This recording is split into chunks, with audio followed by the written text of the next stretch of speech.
नमस्कार, आप सभी का स्वागत है हानिया स्टडी पॉइंट में। आप सभी का तहे दिल से धन्यवाद है हमसे जुड़े रहने के लिए।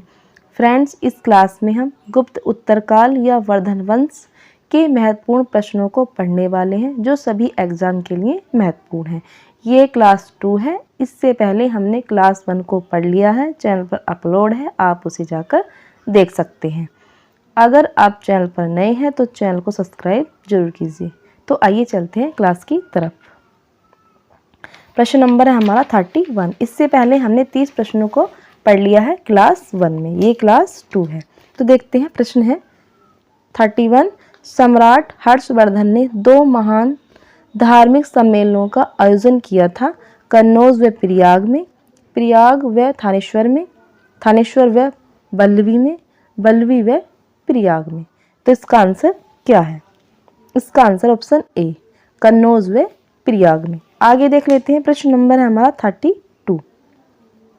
प्रश्न है, नागानंद रत्नावली एवं प्रियदर्शिका नाटकों के नाटककार थे बाणभट्ट, विशाखदत्त, वात्स्यायन या हर्षवर्धन। तो इसका आंसर क्या है? इसका आंसर ऑप्शन डी, हर्षवर्धन। आगे देख लेते हैं, प्रश्न नंबर है हमारा 33। गुर्जरों को किस शासक ने पराजित किया? प्रभाकर वर्धन ने, राज्यवर्धन ने, हर्षवर्धन ने या शशांक ने? तो इसका आंसर क्या है? इसका आंसर है हर्षवर्धन। आगे देख लेते हैं, प्रश्न नंबर है हमारा 34। प्रश्न है, आज भी भारत में हिनसोंग को याद करने का मुख्य कारण है हर्ष के प्रति सम्मान, नालंदा में अध्ययन, बौद्ध धर्म में आस्था, सीयू की रचना। तो इसका आंसर क्या है? इसका आंसर है सीयू की रचना, ऑप्शन डी सही है। आगे देख लेते हैं, प्रश्न नंबर है हमारा 35। प्रश्न है, हर्षवर्धन के विजय जीवन में एकमात्र पराजय देने वाला पुलकेशिन द्वितीय कहाँ का शासक था? वातापी या बादामी का, कल्याणी का, वेंगी का या तंजौर का? तो इसका आंसर है ऑप्शन ए, वातापी व बादामी। आगे देख लेते हैं, प्रश्न नंबर है हमारा 36। हर्षवर्धन ने अपनी पुत्री का विवाह बल्लभी नरेश से किया जो कि उसकी एक बड़ी कूटनीति उपलब्धि थी। बल्लभी नरेश का नाम क्या था? ध्रुवसेन द्वितीय, शशांक, देवगुप्त या ग्रह वर्मा? तो इसका आंसर क्या है? इसका आंसर है ऑप्शन ए, ध्रुवसेन द्वितीय। आगे देख लेते हैं, प्रश्न नंबर है हमारा 37। 641 ईसा में किसने चीन के राजा ताई तुसुंग के पास एक राजदूत भेजा? राज्यवर्धन, आदित्यवर्धन, प्रभाकर वर्धन या हर्षवर्धन? तो इसका आंसर क्या है? इसका आंसर ऑप्शन डी, हर्षवर्धन। आगे देख लेते हैं, प्रश्न नंबर है हमारा 38। प्रश्न है, हर्षवर्धन के भारतीय मिशन के जवाब में चीनी सम्राट ताई तुसुंग ने 3 चीनी मिशन हर्षवर्धन के दरबार में भेजे, जिसमें से एक मिशन हर्षवर्धन के मरणोपरांत पहुंचा। अंतिम मिशन में शामिल उस चीनी राजदूत का नाम क्या था जिसने हर्ष की मृत्यु के तुरंत बाद जो घटनाक्रम घटित हुआ उसका विस्तार से वर्णन किया? तो इसका आंसर क्या है? इसका आंसर है ऑप्शन बी, हवेनसांग। आगे देख लेते हैं, प्रश्न नंबर हमारा 39। प्रश्न है, किस चीनी यात्री को वर्तमान शाक्यमुनि एवं यात्रियों में राजकुमार कहा जाता है? फायान, हेनसांग, इत्सिंग, इनमें से कोई नहीं? तो इसका आंसर है ऑप्शन बी, हवेनसांग। आगे देख लेते हैं, प्रश्न नंबर हमारा 40। प्रश्न है, हेनसांग भारत में लगभग कितने साल रहा? 12 वर्ष, 13 वर्ष, 14 वर्ष या 20 वर्ष? तो इसका आंसर है 14 वर्ष। आगे देख लेते हैं, प्रश्न नंबर हमारा 41। हेनसांग के समानार्थ एवं महायान धर्म के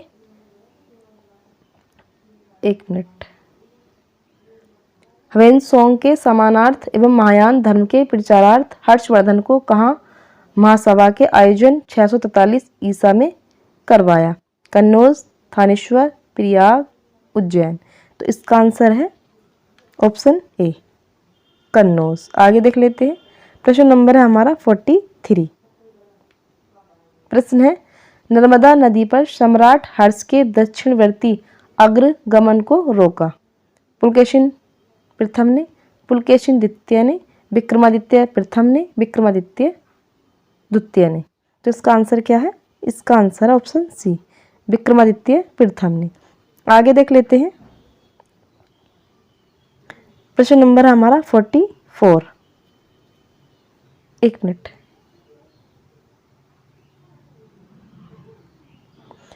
प्रश्न है 43, नर्मदा नदी पर सम्राट हर्ष के दक्षिणावर्ती अग्रगमन को रोका। तो इसका आंसर है ऑप्शन बी, पुलकेशिन द्वितीय ने। आगे देख लेते हैं, प्रश्न नंबर हमारा 44, निम्नलिखित में किसने नालंदा विश्वविद्यालय को 100 ग्रामों की आय दान स्वरूप में दिए? चंद्रगुप्त मौर्य ने, चंद्रगुप्त प्रथम ने, चंद्रगुप्त द्वितीय ने, हर्षवर्धन ने। तो इसका आंसर ऑप्शन डी, हर्षवर्धन। आगे देख लेते हैं, प्रश्न नंबर हमारा 45, सूची 1 को सूची 2 के साथ सुमेलित करना है। सूची 1 में रचना है और सूची 2 में रचनाकार। तो हर्षचरित कादंबरी, इसके रचनाकार कौन है? हर्षवर्धन है। नीति शतक, श्रृंगार शतक, भक्ति शतक, इसके रचनाकार हैं भर्तृहरि। सूर्य शतक के रचनाकार हैं मयूर और प्रियदर्शी। एक मिनट। हर्षचरित कादंबरी के रचनाकार हैं बाणभट्ट। नीति शतक, श्रृंगार शतक, भक्ति शतक के रचनाकार हैं भर्तृहरि। सूर्य शतक के रचनाकार हैं मयूर। प्रियदर्शी, रत्नावली और नागनंदा के रचनाकार हैं हर्षवर्धन। तो इसका आंसर क्या है? इसका answer option A, option A सही है। 4, 2, 3, 1। आगे देख लेते हैं, प्रश्न नंबर हमारा 46। प्रश्न है, निम्नलिखित में से कौन हर्षवर्धन के दरबार से संबंध नहीं था? बाणभट्ट, कालिदास, भर्तृहरि या मयूर। तो इसका आंसर क्या है? इसका आंसर ऑप्शन बी, कालिदास। आगे देख लेते हैं, प्रश्न नंबर हमारा 47। कथन ए है, हर्षवर्धन ने किसी नवीन शासक प्रणाली को जन्म नहीं दिया। कारण आर है, हर्षवर्धन ने गुप्त शासन प्रणाली को कुछ संशोधनों के साथ अपनाया। अब देख लेते हैं आंसर। इसका आंसर क्या होगा? इसका आंसर है ऑप्शन ए और आर दोनों सही हैं तथा आर ए की सही व्याख्या करता है। आगे देख लेते हैं, प्रश्न नंबर हमारा 48। कौन सुमेलित नहीं है? अवंती हर्षवर्धन का प्रधानमंत्री था, ये सही है। सिंहनाद महासेनापति था, ये भी सही है। कुंतल सेनापति या अश्वसेना था, ये भी सही है। और ऑप्शन डी, तो इसका आंसर है डी, सभी सही हैं। आगे देख लेते हैं, प्रश्न नंबर हमारा 49। प्रश्न है, किसका कथन है भारत के लोग गर्म मिजाज के हैं, उन्हें जल्दी गुस्सा आता है परंतु ईमानदार होते हैं, भारतीय स्वच्छता प्रेमी हैं। तो इसका आंसर क्या है? इसका आंसर ऑप्शन सी, ह्वेनसांग ने। आगे देख लेते हैं, प्रश्न नंबर हमारा 50। अग्रहार का अर्थ था? ब्राह्मणों को दिया जाने वाला कर मुक्त भूमि अनुदान, धर्मनिरपेक्ष अधिकारियों को दिया जाने वाला भू अनुदान, सैनिक अधिकारियों को दिया जाने वाला भू अनुदान, इनमें से कोई नहीं। तो इसका आंसर है ऑप्शन ए, ब्राह्मणों को दिया जाने वाला करमुक्त भूमि अनुदान। आगे देख लेते हैं, प्रश्न नंबर हमारा 51। प्रश्न है, घटी यंत्र तुला यंत्र का प्रयोग होता था खेत की जुताई के लिए, खेत की सिंचाई के लिए, समय मापने में, इनमें से कोई नहीं। तो इसका आंसर क्या है? इसका आंसर ऑप्शन बी, खेत की सिंचाई के लिए। आगे देख लेते हैं, प्रश्न नंबर हमारा 52। प्रश्न है, दक्षिण भारत के संदर्भ में एरीपत्ती का अर्थ था? जलाशय की भूमि, चारागाह की भूमि, जंगली भूमि या इनमें से कोई नहीं। इसका आंसर ऑप्शन ए, जलाशय की भूमि। आगे देख लेते हैं, प्रश्न नंबर हमारा 53। हर्ष के काल में भू राष्ट्र की सीमा थी? तो इसका आंसर ऑप्शन बी 1/6 से 1/10। आगे देख लेते हैं प्रश्न नंबर हमारा 54। मोखरी शासकों की राजधानी थी थानेश्वर, कन्नौज, फिरोजपुर, इनमें से कोई नहीं। तो इसका आंसर ऑप्शन बी कन्नौज। आगे देख लेते हैं प्रश्न नंबर हमारा 55।